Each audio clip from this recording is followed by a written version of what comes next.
बिस्मिल्लाहिर्रहमानिर्रहीम अल्हम्दुलिल्लाहि वहदा वस्सलातु वस्सलामु अला मन ला नबिय्य बअदा अम्मा बअद अऊज़ु बिल्लाहि मिनश शैतानिर रजीम बिस्मिल्लाहिर्रहमानिर्रहीम मा काना मुहम्मदुन अबा अहदिन मिन रिजालिकुम वलाकिन रसूलल्लाहि व खातमन नबिय्यीन व काना अल्लाहु बिकुल्लि शैइन अलीमा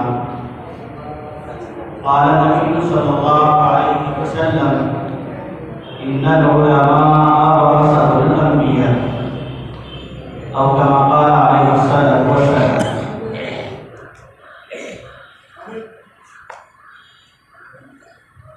आज की इस मुबारक मजलिस में मैं आप हज़रात के सामने मुख्तसर से वक्त में सिर्फ 3 बातें अर्ज करूँगा। मैं चाहूँगा कि तलबा और उलमा, फारिग होने वाले तलबा या जो अभी हासिल कर रहे हैं वो मेरी इन 3 बातों के ऊपर खुसूसी तौर पर तवज्जो दें और बाकी जो हमारे मेहमान यहाँ मौजूद हैं वो सभी तवज्जो दें। नंबर 1, हम कौन हैं, हमारा तारुफ क्या है। मैं आप के सामने तस्दीक नहीं कर रहा हूँ बल्कि मुज़ाकरे के तौर पर 3 बातें आप के सामने पेश कर रहा हूँ। अल्लाह ताला हमें उन 3 बातों को समझने की तौफीक अता फरमाए। नंबर 1, हमारा तारुफ क्या है, हम कौन हैं, हमारी पहचान क्या है। हम फारिग हो रहे हैं, उलमा की फहरिस्त में हमारा नाम आ रहा है और यहाँ से निकलने के बाद हम जब बाहर मैदान में जाएंगे तो तरह तरह के लोगों से हमारा सामना होगा। तो उस वक्त हम माहौल के साथ बह न जाएं, इसलिए अपने आप को पहचानना है। हम कौन हैं, हमारा तारुफ क्या है, हमारी पहचान क्या है, एक बात। दूसरी बात, अब हम उलमा की फहरिस्त में शामिल हो रहे हैं और हमारी निस्बत उलमा देवबंद से है, हमारा ताल्लुक उलमा देवबंद से है। तो अकाबिरीन देवबंद और उलमा देवबंद कौन है, अल्लाह ताला ने उनके क्या मकाम बनाए हैं, क्या शामिल है, उनके मरातब क्या है। नंबर 3, मनहज देवबंद, हम अपने आप को देवबंदी कहते हैं। ये देवबंदी क्या चीज है, हम क्यों कहते हैं अपने आप को देवबंदी। हम अहले सुन्नत वल जमात अहनाफ अपने आप को देवबंद की तरफ मंसूब करते हैं और अपने आप को देवबंद कहते हैं। तो देवबंद और देवबंदी क्या चीज है, ये 3 बातें मैं आप हज़रात के सामने निहायत मुख्तसर वक्त में, बहुत ही कम वक्त में पेश करने की कोशिश करूंगा। अल्लाह ताला मुझे भी और आपको भी समझने की तौफीक अता फरमाए। पहली बात, हमारा तारुफ क्या है, इस बात को समझने के लिए 4 बातें। नंबर 1, जब पूछा जाए हमारा दीन क्या है तो जवाब आएगा इस्लाम, हम मुसलमान। जब पूछा जाए हमारा मजहब क्या है तो जवाब आएगा अहनाफ, हम हनफी। नंबर 3, जब पूछा जाए तुम्हारा मसलक क्या है तो जवाब आएगा अहलुस सुन्नह वल जमाअह। नंबर 4, जब पूछा जाए तुम्हारा मनहज क्या है तो जवाब आएगा देवबंदिया, देवबंद। हम मुसलमान हैं, हमारा मसलक अहलुस सुन्नह वल जमाअह है, हमारा मसलक मजहब अहनाफ है और हम मनहज के एतबार से देवबंदी। दीनुना अल इस्लाम,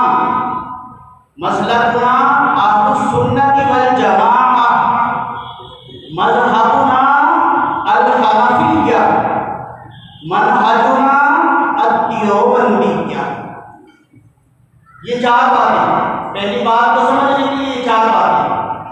हमारा दीन इस्लाम, हमारा मसलब अहले सुन्नत वल जमाअत, हमारा मजहब अहनाफ, हमारा मनहज देवबंद। मैं 4 बातों को थोड़ा इनके माना बयान करता हूँ ताकि बात वाज़ेह हो जाए और अच्छी तरह समझ में आए। दीन नाम है क़त्इय्यात का, यानी वो अहकाम जो कुरान और हदीस से सराहतन साबित है और उनका सबूत कुरान और हदीस से क़त्ई तौर पर सबूत है, उनका इकरार करना दीन है और उनका इनकार करना कुफ्र है। उनका इकरार करना दीन इस्लाम है और उनका इनकार करना कुफ्र है।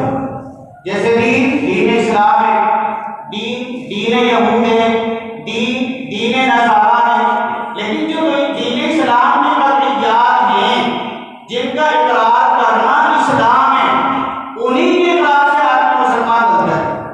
अगर उनका इनकार करेगा तो मुसलमान नहीं होगा। अल्लाह ताला ने इरशाद फरमाया, वमन यब्तगि गैरल इस्लाम दीनन फलन युक़बल मिन्हु। अगर कोई आदमी इस्लाम के अलावा कोई और दीन लाकर अल्लाह के सामने पेश करेगा, अल्लाह कबूल नहीं फरमाएंगे उसे। अल्लाह ताला फरमाते अल-यौमा अकमलतु लकुम दीनकुम, मैंने आज तुम्हारे लिए तुम्हारा दीन मुकम्मल कर दिया है। अल्लाह ताला फरमाते इन्न दीन इंदल्लाहिल इस्लाम, अल्लाह के पास सिर्फ और सिर्फ इस्लाम है, इस्लाम के अलावा कोई और दीन नहीं। तो दुनिया में कौन सा दीन आएगा? दीन इस्लाम ही आएगा। अल्लाह के पास से कौन सा दीन आएगा? दीन इस्लाम आएगा। तो दीन नाम है क़त्इय्यात का, जो अहकाम कुरान और हदीस से सराहतन साबित हैं, उनको मानने का नाम दीन इस्लाम। दूसरी चीज मसलक, बहुत इख्तिसार के साथ अर्ज कर रहा हूं। दूसरी चीज मसलक, मसलक नाम है ज़न्निय्यात का, जो बातें कुरान और हदीस से साबित है लेकिन क़त्ई तरीके से, यकीनी तरीके से साबित नहीं है, बल्कि ज़न्नी तरीके से साबित है, उनको कहा जाता है मसलक, उनको कहा जाता है ज़न्निय्यात।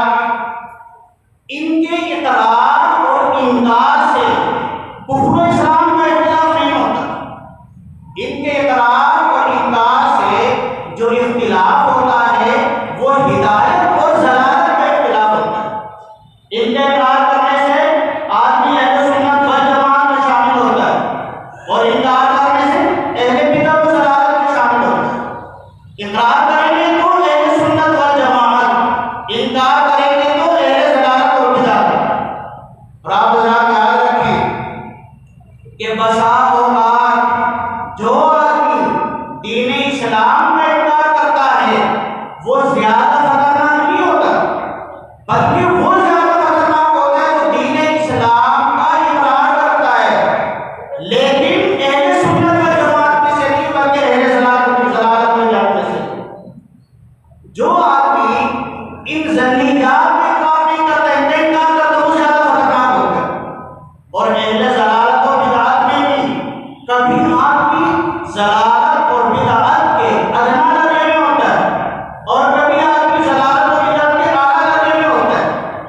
कि कभी ऐसा होता है कि आदमी गुमराही के, ज़लालत और बिदअत के अदना दर्जे में है लेकिन ज़हर में, नुकसान में आला दर्जे में।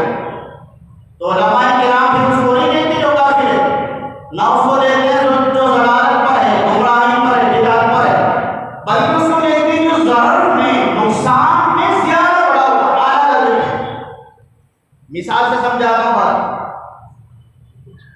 एक आदमी है, पंच वक्त नमाज की, 5 वक्त पाबंदी से मस्जिद में नमाज पढ़ने के लिए जाता है। और कहाँ नमाज पढ़ता है? सफ़े अव्वल में इमाम के बिल्कुल पीछे। कभी नमाज नहीं छोड़ता, सफ़े अव्वल में नहीं छोड़ता, तकबीर अव्वल में नहीं छोड़ता, वक्त पर आता है, सफ़े अव्वल में नमाज पढ़ता है।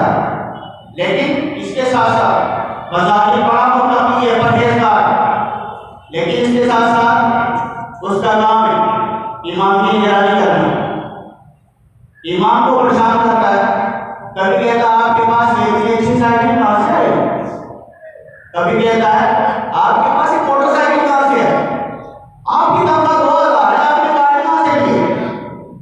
कभी कहेगा कि शानदार कपड़े आपके कहां से आए, कभी कहेगा मौलाना साहब इस मौजू पर तकरीर करने से मना किया था आपको और आपने इसी मौजू पर तकरीर की, अच्छा नहीं किया आपने। कभी कहेगा मौलाना साहब देरी नहीं करी आपने, 2 मिनट ताखीर से आ रहे हैं, आपको नमाज के वक्त कभी नहीं पता। ये उसका काम है। नमाजी है, दीनदार है, 5 वक्त का नमाजी है, सफेद पर में नमाज पढ़ता है, लेकिन इमाम साहब ये करने से बड़ा होगा, इमाम साहब उससे परेशान है। एक आदमी है, चेहरे पर दाढ़ी भी नहीं, नमाज भी नहीं पढ़ता, इमाम साहब मस्जिद से नमाज पढ़ाकर बाहर निकले, वो साहब मिलते हैं, यानी जो नमाजी नहीं वो मिलते हैं, यदि इमाम साहब के चेहरे पर परेशानी के आसार है, तो कहते हैं इमाम साहब है तो है, क्या बात है, परेशान नजर आ रहा है। इमाम साहब फरमाते नहीं, कोई मसला नहीं, कोई बात नहीं। तो कहते हजरत बताएं, इसरार करता हजरत बताएं तभी तो पता चलेगा, आप नहीं बताएंगे तो मुझे कैसे पता चलेगा, और हम आपकी परेशानी को दूर करने की कोशिश कैसे करेंगे। इमाम साहब फरमाते हैं मेरा मसला है, मुझे क्यों उलझे। वो आदमी कहता है हजरत आप परेशान नहीं हो ना, हम गुनाहगार जरूर हैं, लेकिन हम उलमा के नौकर हैं, हम उलमा की मदद करते हैं, उलमा का एहतराम करते हैं। आप घूमकर मिंबर पर दीन को बयान करें, आप किसी से डरेंगे नहीं, मैं देखता हूँ आपको कौन परेशान करता है। तो आप बताएंगे इस वक्त क्या कार्य है। एक तरफ एक आदमी मुत्तकी है, परहेजगार है, लेकिन 5 वक्त का समय पर का नमाजी है, और एक इधर ये क्या कार्य है। ये आदमी इस वक्त जो ईमान के लिए मुफीद है, जो दीन में कमजोर है, लेकिन दीन के लिए कमजोर नहीं, मेरे अल्फाज को समझना, दीन में कमजोर है मगर दीन के लिए कमजोर नहीं है, दीन की तकवीयत का सबब बना हुआ, खुद कमजोर है मगर दीन को कभी करने का सबब बना हुआ। तो ये आदमी जो बज़ाहिर दीनदार है, वो दीन के लिए ज्यादा ज़रर पहुंचाएगा, ज्यादा नुकसान पहुंचाएगा। एक और मिसाल, एक आदमी है, मस्जिद के पड़ोस में रहता है, लेकिन मुसलमान नहीं, किसी और मजहब से ताल्लुक रखता है। कभी कभी मस्जिद में आता है, मस्जिद में देखता है कि गंदगी पड़ी हुई है, कूड़ा करकट है, सफाई करता है, इस्तिंजाखाना को साफ करता है, चुपचाप चला जाता है, किसी को परेशान नहीं करता। एक आदमी है जो मस्जिद में आता है, इख्तिलाफी बातें करता है, लोगों में आपस उलझन की बातें पैदा करता है, लोगों के लिए परेशानी का सबब बनता है। अब इमाम साहब मिंबर पर बैठ कर जब तकरीर करते हैं तो उस आदमी के खिलाफ तकरीर नहीं करते जो मुसलमान नहीं है, मस्जिद का पड़ोसी है, उस आदमी के बारे में तकरीर करते हैं जो मस्जिद में आता है और माहौल को खराब करने की कोशिश करता है। कोई साहब कहता है हजरत जब भी आपको देखते हैं तो आप उसी के खिलाफ तकरीर करते हैं जो हमारा हुआ है, वो तो मुसलमान है, हजरत उसके बारे में क्यों तकरीर करते हैं आप उसके बारे में तकरीर करें ना, जो मुसलमान नहीं है, हमारा नहीं है, आप उसके बारे में बताएं। इमाम साहब क्या कहेंगे, इमाम साहब फरमाएं भाई वो मुसलमान नहीं है, ये बात सही है, लेकिन वो हमारी मस्जिद के माहौल को खराब नहीं कर रहा है, वो आदमी हमारी मस्जिद के माहौल को खराब कर रहा है। वो जो मुसलमान नहीं है, वो तो गंद साफ करता है, गलाजत साफ करता है, तो बात होता है कि वो मुसलमान नहीं है, दीन इस्लाम का इकरार करता है, लेकिन नुकसान पहुंचाने वाला नहीं है, जरर पहुंचाने वाला नहीं। तो मैंने कहा कभी अहले सुन्नत वल जमाअत में से कोई आदमी नहीं होता है, ज़लालत में से होता है, ये ज्यादा जरर पहुंचाने वाला होता है, वो उस आदमी से भी ज्यादा खतरनाक होता है जो मुसलमान नहीं। तो दूसरी चीज मसलक, तीसरी चीज मजहब। मैंने कहा मजहबुना अल-हनफिय्या, हमारा मजहब हनफी। मजहब क्या चीज है? मजहब नाम है इज्तिहादियत का। या आप जो सुनते रहते हैं ना, मैं हनफी हूँ, फुला हम्बली है, फुला मालिकी है और फुला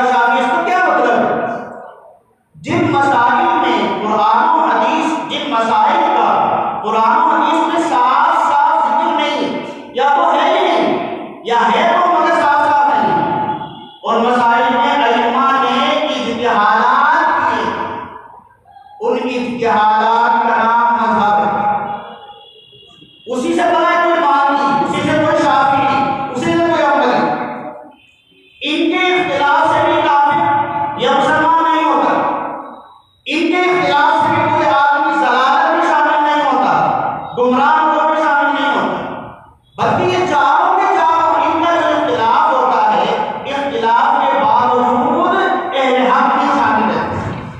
इस पर भी ज़्यादा अपनी बात नहीं करूँगा, हमने दर्सियात में असबाब में वो तफसील के साथ पढ़ा है। चौथी चीज मनहज, हमारा मनहज है देवबंदियत। मनहज किसी का नाम है, तलबा और उलमा जानते हैं। मनहज के माना है तरीका कार, काम करने का तरीका। एक आदमी मुसलमान भी है, एक आदमी अहले सुन्नत व जमात में से भी है, मज़हब हनफी है, ये शाफ़िई है, ये मालिकी है, जो भी है उसको दीन फैलाने के लिए क्या तरीका इख्तियार करना है, इस माहौल में किस तरह का तरीका होना चाहिए, कौन से मुल्क में क्या तरीका इख्तियार है, हमारे मुल्क में हिंदुस्तान में क्या तरीका इख्तियार करना चाहिए, अमेरिका में क्या तरीका इख्तियार करना चाहिए, अफ्रीका में क्या तरीका होना चाहिए। तमाम ममालिक के माहौल अलग अलग है, तमाम इलाकों के माहौल अलग अलग है।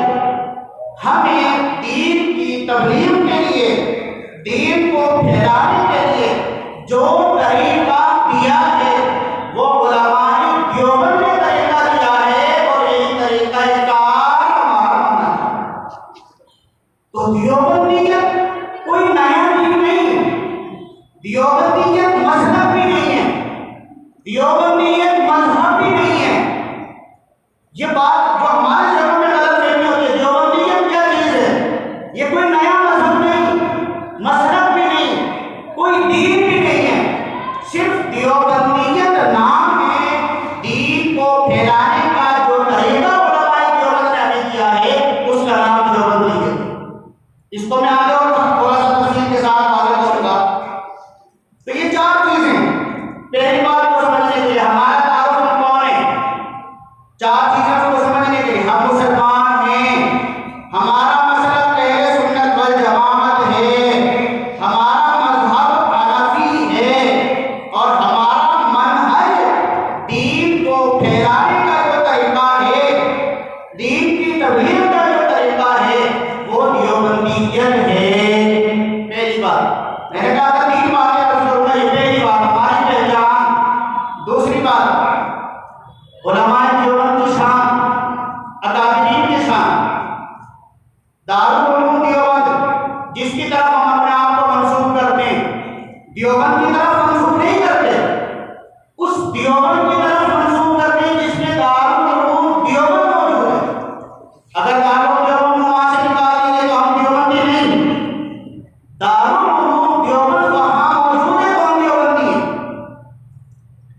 इसकी बुनियाद रखी है 5 अकाबिर में। नंबर 1 आपके शहरगंजों से इमाम रब्बानी हजरत मौलाना रशीद अहमद साहब गंगोही।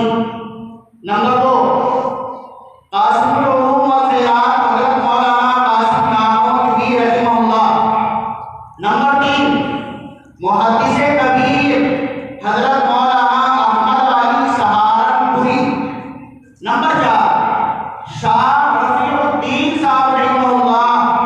नंबर 5 एक है हाजी आबिद हुसैन रहमहुल्लाह, मज़ार कासिमी के पास उनका मज़ार है। ये 5 अशखास हैं, इनकी शान कुरान और हदीस में समझे। मैं तफावुल इनके बारे में चंद बातें अर्ज करता हूँ। तफावुल का मतलब नेक फाइल लेना। क्या है नेक फाइल लेना? एक आदमी ने अपने बेटे का नाम असद रखा है, जिसके माना शेर भी आते हैं। अब कोई साहब बोलते हैं, भाई आपका बेटा तो इंसान है, आपने उसका नाम शेर क्यों रखा है? क्या जवाब देगा? मेरा बेटा है तो इंसान, लेकिन असद की सिफत होती है दलेर होना। मैं यूं चाहता हूं कि मेरा बेटा दलेर बने। ये नेक फाइल। हजरत अली रज़ियल्लाहु तआला अन्हु के यहाँ बेटा पैदा हुआ। रसूलुल्लाह सल्लल्लाहु अलैहि वसल्लम ने मालूम किया अली क्या नाम रखना है। फरमाया अल्लाह के रसूल हरब रखूंगा। हरब के माना आते जंग के, लड़ाई। फरमाया अल्लाह के रसूल हरब रखूंगा। तो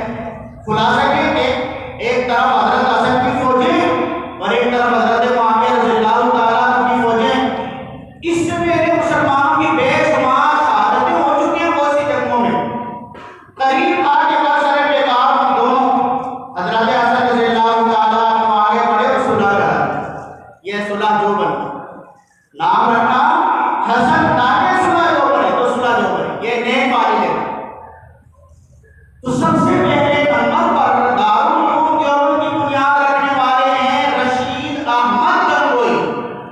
अल्लाह ताला ने क्या फरमाया कुरान करीम में, उलमा जानते हैं, तलबा जानते हैं, कौम लूत, हजरत लूत अलैहिस्सलाम की कौम एक खतरनाक फितने में मुब्तला थी। हजरत लूत अलैहिस्सलाम तंग आ गए, परेशान हो गए। बिल आखिर जब हजरत लूत अलैहिस्सलाम की कौम हजरत लूत की मुखालफत में हद पर उतर आई, तो परेशान होकर हजरत लूत अलैहिस्सलाम ने जो फरमाया है, अल्लाह ने कुरान में ये फरमाया था, अलैसा मिनकुम रजुलुन रशीद, क्या तुम में कोई रशीद नहीं है?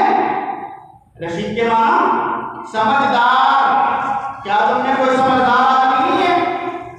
हजरत लूत अलैहिस्सलाम की कौम फितनों में मुब्तला थी। गोया रशीद का मतलब है, क्या तुम में कोई ऐसा आदमी नहीं है जो फितनों को रोक सके, जो फितनों का दरवाजा बंद कर सके? तो अल्लाह ताला ने दारुल उलूम देवबंद की सबसे पहली ईंट उस शख्स से रखवाई है जो दुनिया में आने वाले तमाम फितनों का दरवाजा बंद करता है। रशीद अहमद, तमाम फितनों के दरवाजे बंद हो जाते हैं, तमाम फितनों को रोकता है। उस शख्स से अल्लाह ताला ने सबसे पहली ईंट दारुल उलूम देवबंद की रखवाई है, जिनसे हमारी निस्बत है।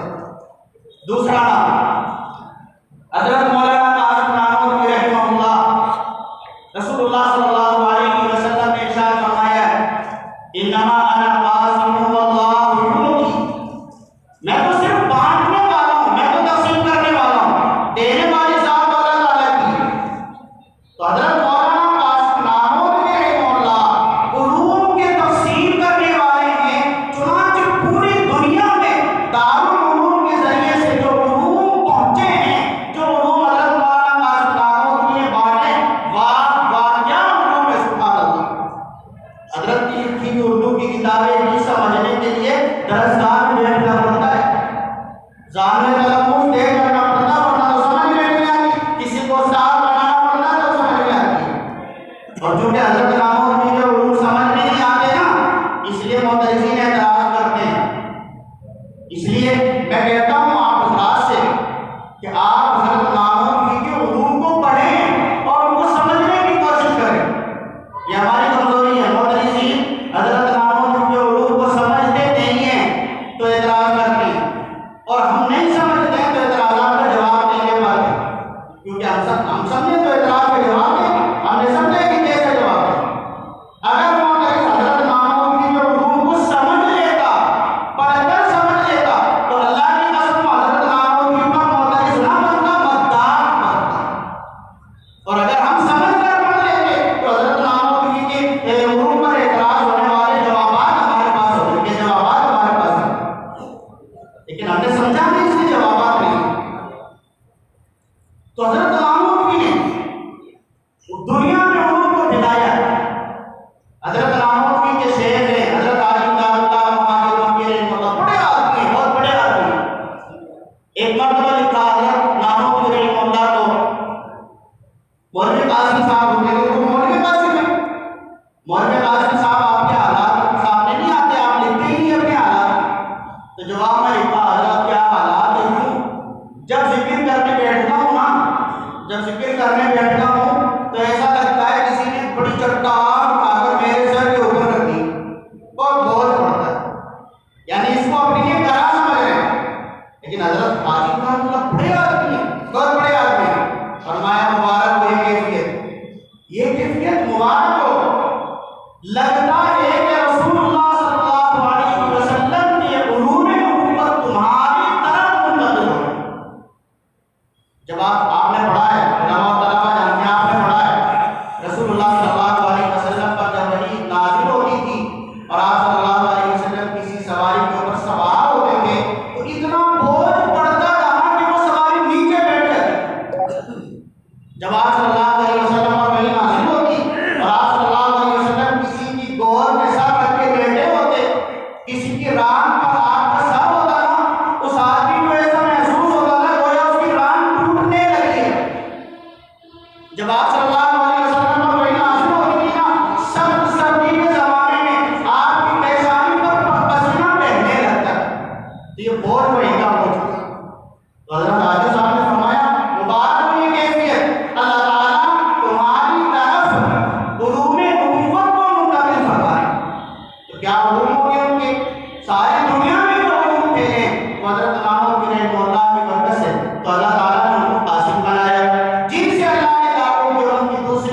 रखवाई। तीसरी शख्सियत मुहद्दिस कबीर हज़रत मौलाना अहमद अली सहारनपुरी रहमहुल्लाह। रसूलुल्लाह सल्लल्लाहु अलैहि वसल्लम की एक हदीस है, आपने फरमाया अना मदीनतुल इल्म व अलीकुम बाबुहा फमन आदल मदीनता फलयअतिल बाब। मैं शहरे इल्म हूँ, आपने अपने बारे में फरमाया मैं शहरे इल्म हूँ और अली उसका दरवाजा है। जो शहरे इल्म में आना चाहता है तो दरवाजे से आए। अहमद अली हजरत अली मुहद्दिस कबीर हजरत मौलाना अहमद अली गोया इशारा अना मदीनतुल इल्म व अलीयुम बाबुहा। जिस जात से अल्लाह ताला ने तीसरी ईंट रखवाई है ना, वो रसूलुल्लाह सल्लल्लाहु अलैहि वसल्लम की हदीस के इक्तिबास के एतबार से इल्म का दरवाजा है, इल्म का दरवाजा। एक मर्तबा मुझसे एक साहब ने कहा कि जी आप हनफी हैं, इमाम अबू हनीफा रहमतुल्लाह की तकलीद करते हैं, वो तो कूफा में थे, आप मदीने वालों की तकलीद क्यों नहीं करते? जो कि मदीने में जो की तकलीद करें। गालिबन उसका इशारा इमाम मालिक रहमतुल्लाह की तरफ हो या आए मदनी जनाब रसूलुल्लाह सल्लल्लाहु अलैहि वसल्लम की तरफ हो। मैंने कहा कि भाई हम इमाम अबू हनीफा रहमतुल्लाह की तकलीद करते जो कि कूफा में थे, क्यों? इसलिए कि ये दर्स हमें हदीस से मिला है, ये दर्स हमें हदीस से मिला है। वो कैसे? मैंने बताया रसूलुल्लाह सल्लल्लाहु अलैहि वसल्लम ने इरशाद फरमाया अना मदीनतुल इल्म व अलीकुम बाबुहा। ये तो हम भी जानते हैं कि हमारी मंजिल मदीना है, मदीना शहर इल्म है। एक आदमी मस्जिद में सफ़े अव्वल में आता है, दरवाजे से आता है, और एक आदमी और है वो भी सफ़े अव्वल में नमाज पढ़ने के लिए आता है, लेकिन दरवाजे से नहीं आता, दीवार फलांग कर आता है। दोनों सफ़े अव्वल के नमाजी हैं, लेकिन एक दरवाजे से आता है और एक दीवार फलांग कर आता है। तो आप बताएं बादल कौन है? जाहिर है बादल है जो दरवाजे से आता है। तो मैंने कहा कि मदीना हमारी मंजिल है, वो सफ़े अव्वल है, पहुंचना वही है, लेकिन इख्तियार दरवाजे को करना पड़ता है। बादल वही है जो दरवाजे से आता है, जो दीवार फलांग कर आता है वो बादल नहीं आता। तो कूफा हमारा दरवाजा है, इमाम अबू हनीफा रहमतुल्लाह हमारा दरवाजा है, हमें पहुंचना मदीने में ही है, लेकिन दरवाजे से गुजरकर पहुंचना है। और यही बात इमाम बुखारी रहमतुल्लाह ने बयान फरमाई। जो मैं कह रहा हूँ, जो बात मैं कह रहा हूँ, वही बात इमाम बुखारी रहमतुल्लाह ने बयान फरमाई। अल्लामा इब्न हजर अस्क़लानी रहमतुल्लाह की बुखारी शरीफ की शरह बुखारी शरीफ फतहुल कारी, उन्होंने लिखा है इमाम बुखारी रहमतुल्लाह के हालात में, इमाम बुखारी रहमतुल्लाह ने अपने अस्फार का वाक़या ज़िक्र किया। फरमाया मैंने इल्म हासिल करने के लिए ना जाने कहाँ अस्फार किए, और बयान करते हुए जब हिजाज का जिक्र आया फरमाया अक़म्तु बिल हिजाज़ सित्तता अअवाम। हिजाज में 6 साल रहा हूँ, हिजाज में 6 साल रहा हूँ। और जब बयान करते हुए कूफा का जिक्र आया तो क्या फरमाया ला उसी कम दखलतु अल कूफा। मुझे याद ही नहीं है कूफा कितनी बार है। क्या मतलब है? हिजाज में रहना याद है, कूफा में जाना याद नहीं। एक तालीम दारुल रशीद में पढ़ता है, उसको 6 साल हो गए पढ़ते हुए। कोई उससे पूछे भाई कितने साल हो गए यहाँ मदरसे में, कहेगा 6 साल। मदरसे का जो गेट है ना, उसके बारे में पूछे भाई इससे कितनी मरतबा गुजरे हो, कहेगा नहीं ये तो याद नहीं। गेट से गुजरना याद नहीं रहता, इसलिए कि गेट से गुजरना कसरत के साथ होता है, कयाम करना रहना याद होता है। क्या मतलब है? कूफा इमाम बुखारी रहमतुल्लाह के नज़दीक दरवाजा है, गेट है, इसलिए कहते हैं कि हिजाज में रहना तो याद है, लेकिन कूफा से गुजरना याद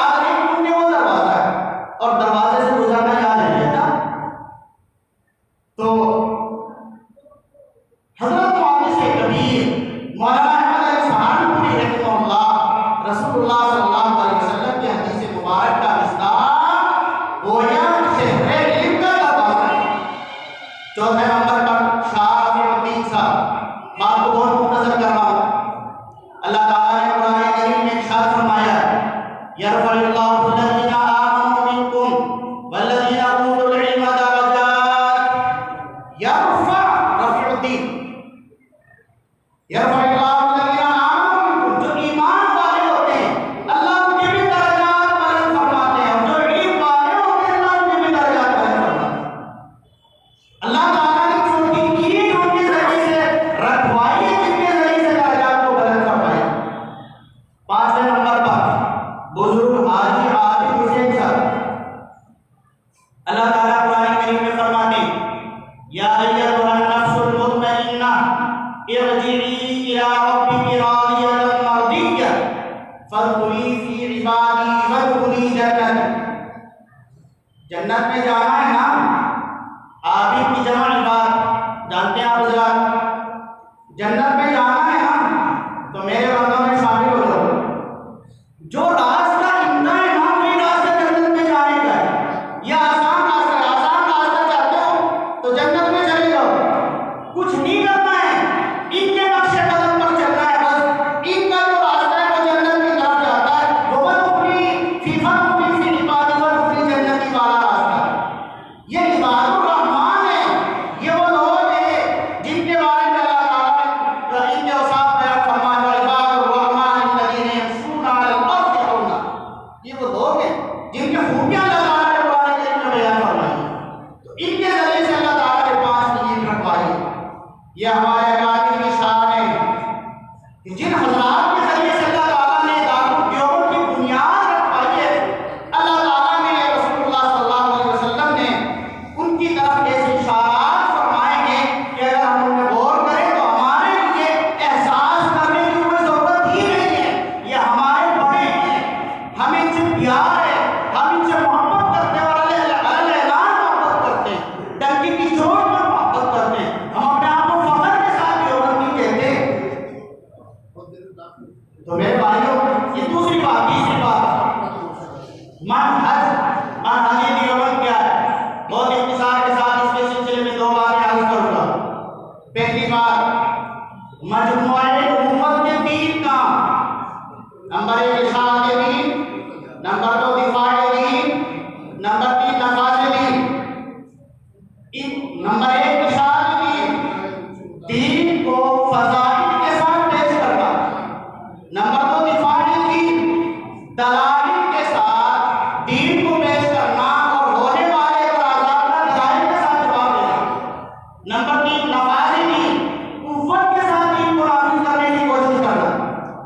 इन तीनों तरीकों को इख्तियार करने, इन तीनों चीजों को इख्तियार करने के लिए रसूलुल्लाह सल्लल्लाहु अलैहि वसल्लम ने तीन तरीके इख्तियार फरमाए। नंबर एक तकरीर, नंबर दो तहरीर, नंबर तीन मुनाज़रा। उलमाए देवबंद जिनकी तरफ हम अपने आप की निस्बत करते हैं और उनकी तरफ निस्बत करने पर फख्र करते हैं, वो मजमुआ उम्मत के तीनों काम करते हैं और तीनों काम के लिए तीनों तरीके इख्तियार करते हैं। ये मनहज उम्मत, ये कोई नया दीन नहीं। जो मजमुआ उम्मत के काम है उन्हीं को उलमाए देवबंद पेश करते हैं, और जो मजमुआ उम्मत ने तरीके इख्तियार किए हैं उन्हीं तरीकों को इख्तियार करने को तीनों काम करते हैं। तो ये उलमाए देवबंद। दूसरी बात हमने इस सिलसिले में बतानी है, मनहज उम्मत को समझाने के लिए, दीन को पेश करने के लिए, दीन को बयान करने के लिए तीन चीजें बुनियादी हैं। नंबर एक इखलास, नंबर दो दलील, नंबर तीन इर्तिदाद। नंबर एक इखलास, नंबर दो दलील, नंबर तीन इर्तिदाद। उलमाए देवबंद मजमुआ उम्मत के तीनों काम, इशाअत दीन, दिफाए दीन, नफाज दीन, तीनों तरीके इख्तियार करके तकरीर, तहरीर और मुनाज़रा, इन तीनों चीजों में जो अंदाज उनका होता है वो बिल्कुल निराला होता है। अपने दीन को मजमुआ उम्मत के कामों को पेश करने के लिए इखलास के साथ पेश करते हैं, दलील के साथ पेश करते